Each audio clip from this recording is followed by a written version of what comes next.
할아버지, 할머니, 이제 제 차례예요. 저 아시죠? 새벽 4시 서울 변두리 낡은 국밥집 주방에 불이 켜졌습니다. 70을 넘긴 박만수 할아버지가 무거운 몸을 일으켜 커다란 솥에 불을 지피고 있었어요. 40년 넘게 같은 시간, 같은 자리에서 해온 일이죠. 여보, 허리 괜찮아요?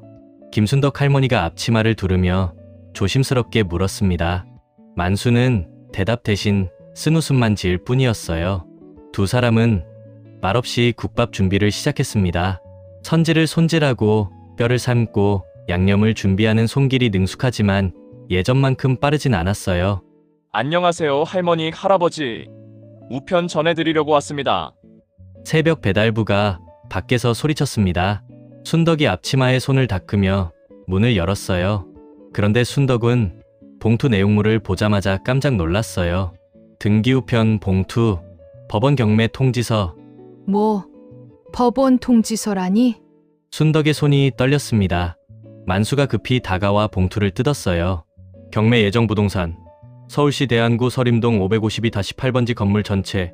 여보, 우리 가게가 경매에 넘어간 거예요? 순덕의 목소리가 갈라졌습니다. 만수는 아무 말 없이 종이를 꽉 쥐고 있었어요. 손등에 핏줄이 시퍼렇게 드러났어요. 만수는 5년 전에 친했던 고향 지인에게 보증을 했었는데 그 지인이 잠수를 타 고스란히 빚을 떠안게 되었어요. 연대 보증, 법원 압류, 모든 게 순식간에 벌어졌고 가진 재산을 거의 날리게 되는 상황이었습니다. 이 가게마저 압류되어 경매에 올려진 것입니다. 경매일이 2주 후네. 만수가 간신히 말을 꺼냈습니다. 보증금이 얼마나 필요한데요? 적어도 3천만 원은 있어야 한다고 했어. 우리 통장엔. 3천만 원이요? 두 사람은 한동안 말없이 서 있었습니다. 새벽 어둠 속에서 국 끄는 소리만 부글부글 들려왔어요. 여보, 그 애, 준혁이 생각나요? 순덕이 갑자기 말했습니다. 만수의 눈빛이 흔들렸어요. 30년 전 이 자리에서 매일 밥을 챙겨준 그 아이. 그래, 그 녀석도 이제 어디선가 잘 살고 있겠지. 우리가 키운 진짜 아들 같은 녀석이었는데. 순덕의 눈가에 눈물이 맺혔습니다. 하지만 만수는 고개를 저었어요. 찾지 마. 그 애는 그 애의 인생을 살고 있을 거야. 우리가 부담 주면 안 돼. 두 사람은 다시 주방으로 돌아갔습니다. 오늘도 손님들을 받아야 하니까요. 하지만 순덕은 몰래 오래된 서랍을 열었어요. 구겨진 사진 한 장, 학사모를 쓴 20살 청년인 만수, 순덕과 함께 활짝 웃고 있는 사진이었습니다. 준혁아, 넌 어디서 어떻게 지내고 있는 거니? 30년 전 1995년 겨울, 눈이 펑펑 내리는 날, 국밥집 문 앞에 한 아이가 쓰러져 있었어요. 여보, 여기 애가 쓰러져 있어요. 순덕이 소리치자 만수가 달려 나왔죠.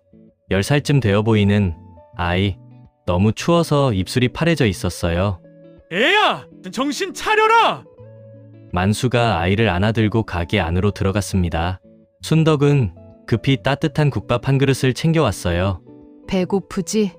따뜻하게 이것 좀 먹으렴. 천천히. 아이는 정신이 들자 눈물을 흘리며 허겁지겁 국밥을 먹기 시작했습니다. 한 그릇, 두 그릇. 배가 많이 고팠구나. 순덕이 아이의 머리를 쓰다듬었어요. 이름이 뭐니? 민준혁이요. 부모님은? 없어요. 저 고아예요. 아이의 목소리가 떨렸습니다. 만수와 순덕은 서로를 바라봤어요. 그러니 오늘은 여기서 자고 가렴. 내일 고아원에 연락해서 데리고 오라고 할게. 그날 밤 만수와 순덕은 방에 누워 이야기를 나눴습니다. 여보, 저 애 우리가 돌봐줄까요? 순덕이 조심스럽게 말했어요. 만수는 한숨을 쉬었습니다. 할멈, 우리도 먹고 살기 빠듯한데. 그래도 우리 아들 잃은 지 3년이 넘었잖아요. 하늘이 우리한테 보낸 아이 같아요. 3년 전 교통사고로 잃은 하나뿐인 아들. 순덕에게는 그 빈자리가 너무 컸어요. 그러네. 그 애한테 같이 살자고 한번 이야기해 봅시다. 만수와 순덕은 준혁이에게 이야기했고 준혁이는 바로 동의했습니다. 바로 다음날 고아원에 연락해 준혁이를 데려왔고 국밥집에서 같이 살기 시작했습니다. 준혁이는 새벽마다 만수를 따라 일어나 장사 준비 심부름을 했고 학교가 끝나면 바로 달려와 순덕을 도왔어요. 할아버지, 이거 이렇게 하는 게 맞아요? 그래, 잘했다. 준혁이가 손재주가 좋네. 할머니, 오늘 시험 100점 맞았어요. 우리 준혁이 너무 이뻐. 시간이 지나며 준혁이는 만수, 순덕과 가족이 되어갔습니다. 호적에는 등록되지 않았지만 진짜 아들처럼 되었어요. 고등학교 3학년 겨울, 할아버지, 저 대학 포기할래요. 뭐? 왜 갑자기? 등록금이 너무 많이 들잖아요. 차라리 취직해서 돈 벌게요. 할아버지 할머니 돕고 싶어요. 만수가 준혁이의 어깨를 잡습니다. 준혁아, 너는 공부해. 그게 할아버지 소원이야. 하지만 괜찮아. 내가 대학 가는 게 우리한테 제일 큰 효도야. 준혁이는 울먹였습니다. 할머니, 할아버지, 제가 꼭 성공해서 보답할게요. 보답은 무슨? 넌 우리 아들이나 마찬가지야. 아들에게 당연히 해줘야 하는 거 하는 거란다. 다시 현재 경매일까지 일주일 남았습니다. 만수와 순덕은 모든 방법을 동원해서 자금을 모았어요. 은행 등 금융기관에 대출을 알아보았지만 많은 나이 때문에 거절당했어요. 고객님, 죄송하지만 연세가 제발 좀 도와주세요. 평생을 같이 한 가게예요. 순덕이 애원했지만 소용없었습니다. 친척들에게 전화를 돌렸지만 연락이 안 되거나 사정이 어렵다고 도움을 주지 않았습니다. 여보, 우리 이대로 이 가게 잃는 걸까요? 순덕이 무너지듯 주저앉았어요. 만수는 순덕을 꼭 안아줬습니다. 미안해. 내가 너무 무능해서. 아니에요. 당신 잘못이 아니에요. 그날 저녁, 만수는 오래된 상자를 꺼냈어요. 준혁이가 대학 시절 보낸 편지들, 졸업식 사진, 첫 월급으로 사준 빨간 내복. 준혁이 이 녀석, 그때 참 행복해했지. 만수가 사진을 쓰다듬었습니다. 준혁이는 대학 졸업 후 대기업에 취직했습니다. 그리고 회사 사무실이 만수의 집에서 너무 멀어 어쩔 수 없이 사택에 들어가 숙식하며 다녔어요. 몇 년간 주말에 오고 연락하며 다녔지만 어느 순간부터 연락이 끊겼습니다. 혹시 해외로 나간 건가? 글쎄, 바쁘게 사나 보지. 순덕이 한숨을 쉽니다. 여보, 준혁이한테 연락해 볼까? 마지막 번호가. 안 돼. 만수가 단호하게 말했습니다. 그 애는 그 애의 인생을 살고 있어. 우리가 짐이 되면 안 돼. 우리가 키운 건 보답받으려고 키운 게 아니야. 그래도 그래도 안 돼. 약속해. 연락하지 않겠다고. 순덕은 눈물을 닦으며 고개를 끄덕였어요. 며칠 후 만수가 갑자기 쓰러졌습니다. 여보, 여보, 정신 차려요. 병원 응급실, 의사가 심각한 표정으로 말했습니다. 과로와 스트레스로 인한 협심증입니다. 당장 입원하셔야 됩니다. 이번은 무슨 경매가 3일 남았는데. 만수가 벌떡 일어나려 했지만 몸에 힘이 없었어요. 어르신, 가만히 누워 계세요. 쉬셔야 합니다. 안 돼. 내 가게를 지켜야 해. 만수가 울먹였습니다. 70이 넘은 노인이 어린아이처럼 우는 모습이 너무 애처로웠어요. 순덕은 더 이상 참을 수 없었어요. 그날 밤, 순덕은 몰래 오래된 수첩을 꺼냈습니다. 15년 전 준혁이가 남긴 마지막 전화번호를 멍하니 쳐다보았어요. 준혁아, 할머니가 널 너무 보고 싶구나. 손가락이 떨렸어요. 하지만 전화를 걸 수가 없었어요. 만수와의 약속 때문이죠. 경매 당일 법원 경매장. 순덕은 겨우 모은 450만 원을 손에 쥐고 앉아 있었어요. 턱없이 부족한 돈이지만 가진 돈은 그게 전부였어요. 오예, 8번지. 건물 경매를 시작하겠습니다. 감정가 1억 5천만 원, 최저가 1억 2천만 원부터 시작합니다. 경매사의 목소리가 울려 퍼졌어요. 1억 2천. 1억 3천. 숫자가 빠르게 올라갔습니다. 순덕은 그저 멍하니 앉아 있을 뿐이었어요. 1억 8천. 2억. 더 이상 없습니까? 없으면 2억에 낙찰됩니다. 순덕의 눈에서 눈물이 주르륵 흘러내렸어요. 40년을 함께 해온 가게, 준혁이와 함께한 추억, 모든 게 끝나는 순간이었습니다. 더 이상 없으시면 잠깐만요. 갑자기 뒤편에서 큰 목소리가 들렸습니다. 3억. 모두가 돌아봤어요. 깔끔한 정장을 입은 남자가 서 있었어요. 순덕은 정신이 없어서 그 사람이 누군지 볼 생각조차 안 들었어요. 그냥 멍하니 앞만 보고 있었죠. 3억 나왔습니다.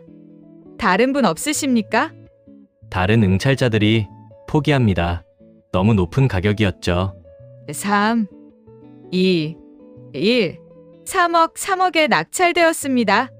경매 망치가 판매 완료를 알렸습니다. 순덕은 그대로 주저앉았습니다. 끝이구나. 이젠 정말 끝이야. 뒤에서 누군가 다가왔어요. 정장 입은 남자가 갑자기 순덕 앞에 무릎을 꿇었습니다. 할머니, 목소리를 듣는 순간 순덕의 몸이 얼어붙었습니다. 준혁아, 정말 너니?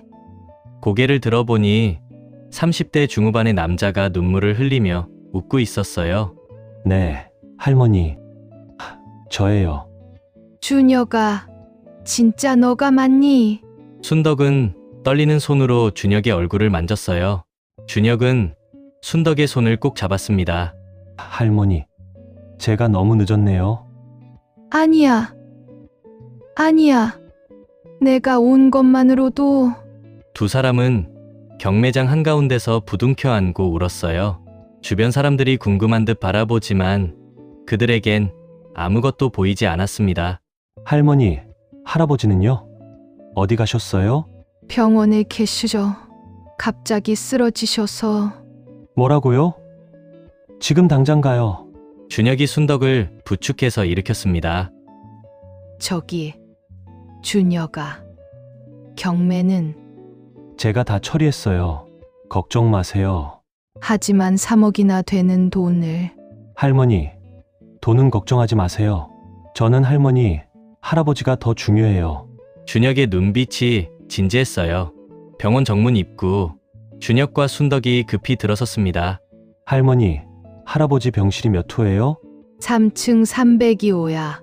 엘리베이터를 타고 올라가는 동안 순덕은 준혁을 계속 쳐다봤어요. 진짜 우리 준혁이 맞지? 네, 할머니. 저 맞아요. 그동안 어디 있었니? 왜 연락이 없었어? 준혁의 표정이 어두워졌습니다. 죄송합니다, 할머니. 제가 할머니, 할아버지께 부담드리고 싶지 않았어요. 무슨 소리야? 대학 졸업하고 회사에 들어갔을 때 저는 성공하고 싶었습니다. 할머니, 할아버지께 보답해 드리려고요. 그래서 미친 듯이 일했어요. 엘리베이터가 열렸어요. 두 사람은 복도를 걸으며 이야기를 이어갔습니다. 그러다가 5년 전에 회사를 나와서 창업했습니다. 실패할 수도 있었지만 저는 꼭 성공해서 할머니, 할아버지를 모시고 싶었어요. 준혁아. 그런데 창업을 시작하고 처음 1년이 너무 힘들었어요. 이걸 아시면 걱정하실 것 같아서 차라리 성공한 다음에 말씀드리자고 생각했죠. 302호 문 앞에 도착했어요. 그러다가 2년 전 드디어 회사가 잘 되기 시작했어요. 그래서 이제야 할머니, 할아버지를 모실 수 있게 됐습니다. 그래서 바로 국밥집에 찾아갔는데. 아, 국밥집에 왔었니? 네. 그런데 가게 문이 닫혀 있더라고요. 옆 가게 아주머니께 물어보니 가게가 경매에 넘어갔다고 하시더라고요. 저는 그때 얼마나 놀랐는지 몰라요. 준혁의 목소리가 떨렸어요. 그래서 바로 경매장으로 달려왔어요. 도착해서 들어와 보니 낙찰 직전이라 제가 바로 입찰을 한 거고요. 순덕이 준혁의 손을 꼭 잡았어요. 미안하다. 우리가 먼저 말했어야 했는데. 아니에요, 할머니. 제가 죄송하죠. 먼저 연락드렸어야 했는데요. 준혁이 문을 열었어요. 병실 안 침대에 누워 눈을 감고 있는 만수. 할아버지, 준혁의 목소리를 듣는 순간 만수는 눈을 떴어요. 너, 준혁아? 네, 할아버지. 저예요. 준혁이 만수 곁으로 다가갔습니다. 만수는 떨리는 손으로 준혁의 얼굴을 만졌어요. 정말 준혁이 맞니? 네, 할아버지. 이 녀석아, 왜 이제 온 거야? 만수의 눈에서 눈물이 흘러내렸어요. 70평생 울었던 건 5손가락에 꼽았던 만수였습니다. 할아버지, 정말 죄송해요. 제가 진작 찾아뵈었어야 했는데. 준혁이도 울먹였습니다. 여보, 가게는 어떻게 됐어? 준혁이가 우리를 구해줬어요. 뭐라고? 그게 무슨 말이야? 할아버지, 제가 그 가게를 낙찰받았어요. 뭐? 돈이 어디 있다고? 할머니, 할아버지께서 제게 주신 것에 비하면 그 정도는 아무것도 아닙니다. 병실은 한동안 침묵에 휩싸였어요. 만수가 간신히 입을 열었습니다. 준혁아, 내가 그 정도였다니 할아버지는 정말 기쁘구나. 이제 우리 걱정은 하지 마라. 앞으로는 우리가 알아서 살면 되니. 할아버지, 그게 무슨... 너한테 짐이 될 순 없어서 그래. 만수의 목소리가 떨렸어요. 준혁은 만수의 손을 꼭 잡았습니다. 할아버지, 제가 그렇게 생각할 것처럼 보이세요? 아니, 그게 아니라. 할아버지! 준혁이 목소리를 높여요. 저는 10살 때 죽을 뻔했어요. 가게 앞에 쓰러졌을 때 할아버지, 할머니가 저를 구해주시지 않았다면 저는 그때 굶어 죽었을 거예요. 순덕이 눈물을 흘렸습니다. 할아버지, 할머니는 저를 불쌍하다고만 키운 게 아니잖아요. 진짜 아들처럼 대해주셨잖아요. 그건 저를 교육시켜 주시려고 등록금을 마련하기 위해 쉬지 않고 일하시던 거 다 알아요. 제가 아플 때 밤새 간호해 주시던 것도 다 기억해요. 제 졸업식 때 누구보다 크게 박수 쳐 주시던 것도요. 준혁의 목소리가 점점 커져요. 할아버지, 할머니는 제 진짜 부모님이세요.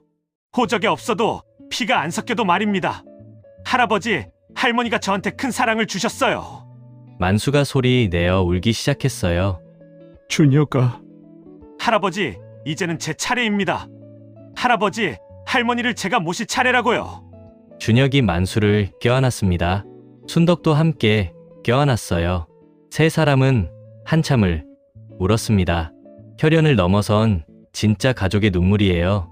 할머니, 할아버지, 제가 모실 테니 저랑 같이 살아요.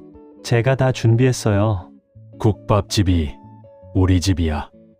난 그 일이 평생 직업이란다. 만수가 고개를 저었어요. 그러면 제가 가게를 다시 열어드릴게요. 단, 조건이 있어요. 조건? 하루에 5시간만 가게를 여세요. 그리고 일주일에 3일은 쉬세요. 다른 날은 고용한 직원들에게 일을 맡기시고요. 그건 안 그러시면 가게 못 열어드려요. 진짜로요. 준혁이 어린아이처럼 입을 삐죽거렸습니다. 만수와 순덕에게 웃음이 나왔어요. 이 녀석 옛날 성격이 하나도 바뀐 게 없네. 그럼요. 전 할아버지, 할머니 아들 준혁입니다. 하하하. 2주 후 정성국밥이 다시 개업하는 날, 가게는 리모델링을 했고 입구에 새 간판을 달았어요. 예전 간판과 똑같은 디자인이지만 훨씬 고급져 보이는 간판이었습니다. 순덕은 가게 안을 들어와서 내부를 보고 감탄했어요. 와, 정말 깔끔해졌네. 준혁이 미소 지었습니다. 두 분 추억을 지켜드리면서 고급스러운 분위기도 같이 추구했습니다. 가게 안도 새롭게 단장되었어요. 낡은 테이블은 교체되었지만 공간 배치는 그대로였습니다. 벽에는 옛날 사진들이 그대로 걸려 있었습니다. 만수가 주방에 섰어요. 커다란 솥에 국을 끓이기 시작했습니다. 사장님, 제가 하겠습니다. 새로 고용한 주방장이 다가와 말했습니다. 첫날은 제가 하겠습니다. 손님들이 내 손맛을 기다렸을 테니까. 오전 10시 문을 열자 손님들이 몰려들었습니다. 안녕하세요, 사장님. 정말 다시 여셨네요. 그럼요. 어디 가겠어요. 여기가 제 자리인데. 만수가 환하게 웃었어요. 예전의 활기가 돌아왔습니다. 손님들 사이로 정장 입은 사람들이 들어왔어요. 준혁의 회사 직원들이네요. 사장님, 이 집 국밥이 정말 유명하다면서요? 그럼 여기가 한국에서 제일 맛있는 국밥집이야. 준혁이 자랑스럽게 말했습니다. 우리 할아버지가 직접 끓이신 거니까 다들 먹어봐. 참 요리가 뭔지 알게 될 거야. 직원들이 국밥을 먹고 감탄했어요. 와, 정말 맛있는데요? 사장님, 어릴 때부터 이거 드셨어요? 물론 이 국밥을 먹고 자랐지. 이게 나의 원동력이야. 준혁이 만수를 바라봤어요. 만수도 준혁을 보며 미소 지었습니다. 점심시간이 끝나고 잠시 한가해진 틈에 세 사람이 테이블에 앉았어요. 준혁아, 너 오늘 회사 안 가도 돼? 오늘은 쉬는 날입니다. 제가 사장이라 쉬고 싶을 때 쉴 수 있어요. 그래도 회사 일이 바쁠 텐데. 할아버지, 저는 일보다 중요한 게 가족입니다. 준혁이 국밥을 한 숟가락 떠먹었어요. 이 맛 정말 하나도 안 변했네요.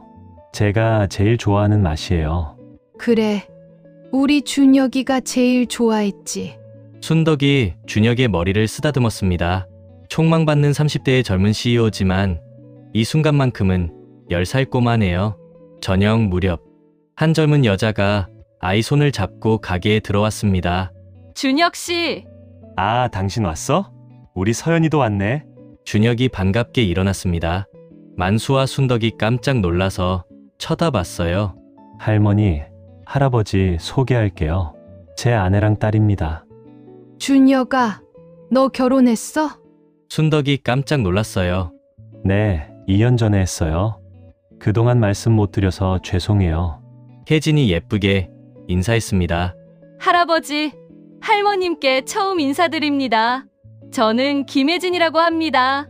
준혁 씨에게 말씀 정말 많이 들었습니다. 어머, 너무 이뻐요. 우리 준혁이가 참 복도 많지. 서연이가 만수한테 다가왔어요.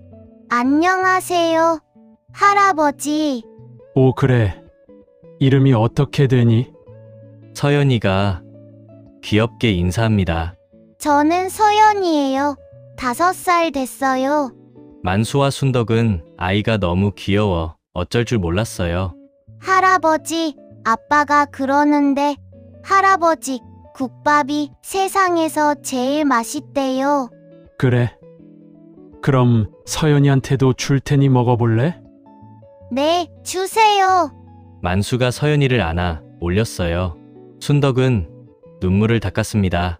우리 준혁이가 이렇게 훌륭한 어른이 되다니. 이 할머니는. 그날 밤 가게 영업을 마치고 5명이 테이블에 둘러앉았습니다. 할아버지, 할머니, 제가 드릴 말씀이 있습니다. 준혁이 진지한 표정으로 말했습니다. 저 할아버지, 할머니 호적에 올리고 싶습니다. 정식으로 할아버지, 할머니의 아들이 되고 싶어요. 준혁아. 지금 35이 넘었지만 늦지 않았다고 생각해요. 제 아이한테 할머니, 할아버지가 진짜 할머니, 할아버지라고 말하고 싶어요. 만수와 순덕은 서로를 바라봤습니다. 그리고 고개를 끄덕였어요. 그래도 되겠니? 우리야, 너무 좋다만. 네, 저는 정말 진짜 가족이 되고 싶어요. 1년 후 국밥집 2층에 작은 사무실이 생겼어요. 준혁이 회사 일을 볼 수 있게 공간을 꾸몄습니다. 만수와 순덕은 준혁이의 뒷바라지와 행복한 일상으로 건강을 되찾았습니다. 일주일에 3일 또는 4일 정도 가게에 나와서 손님들을 대했습니다.